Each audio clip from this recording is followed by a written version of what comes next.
আফগানিস্তানের বিপক্ষে প্রথম ওয়ানডেতে কষ্টার্জিত জয় দিয়ে সিরিজে 1-0 এগিয়ে গেল বাংলাদেশ। সফরকারীরা হারল মাত্র 7 রানে। দীর্ঘ 10 মাস পর মাঠে নেমে জয়ের দেখা পেতে অপেক্ষাকৃত দুর্বল আফগানদের সঙ্গে কঠিন লড়াই করতে হয় টাইগারদের। একই সঙ্গে দেশের হয়ে ব্যাটিংয়ে তামিম ইকবাল আর বল হাতে রেকর্ড গড়েন সাকিব আল হাসান। 2 উইকেট আর 48 রান নিয়ে ম্যাচ সেরা হয়েছেন সাকিব। আরো জানাচ্ছেন আব্দুল আলিম। মিরপুর শেরেবাংলা জাতীয় স্টেডিয়ামে টস জিতে ব্যাটিং এর সিদ্ধান্ত নেন টাইগার অধিনায়ক মাশরাফি বিন মুর্তজা। ঘরের মাঠে ব্যাটিং এ জ্বলে ওঠেন ওপেনার তামিম ইকবাল। দেশের হয়ে এদিন 9000 রানের মাইলফলক স্পর্শ করেন তিনি।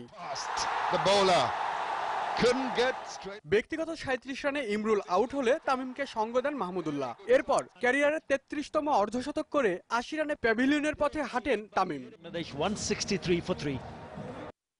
এরপর 62 রানের দুর্দান্ত ইনিংস খেলে 15তম হাফ সেঞ্চুরি তুলে নেন রিয়াদ।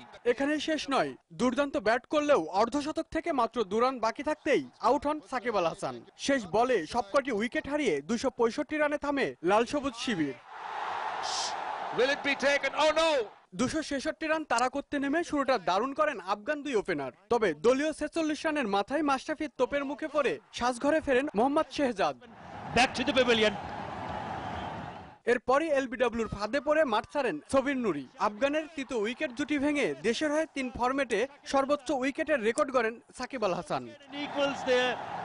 পরে টাইগার বোলারদের গর্জে ওঠাতে প্যাভিলিয়নে যাওয়ায় ব্যস্ত হয়ে পড়েন আফগান ব্যাটসম্যানরা। মাশরাফিদের নিয়ন্ত্রিত বোলিংয়ে নির্ধারিত ওভার শেষে সবকটি উইকেট হারিয়ে 258 রানে থামে আফগানিস্তানের ইনিংস।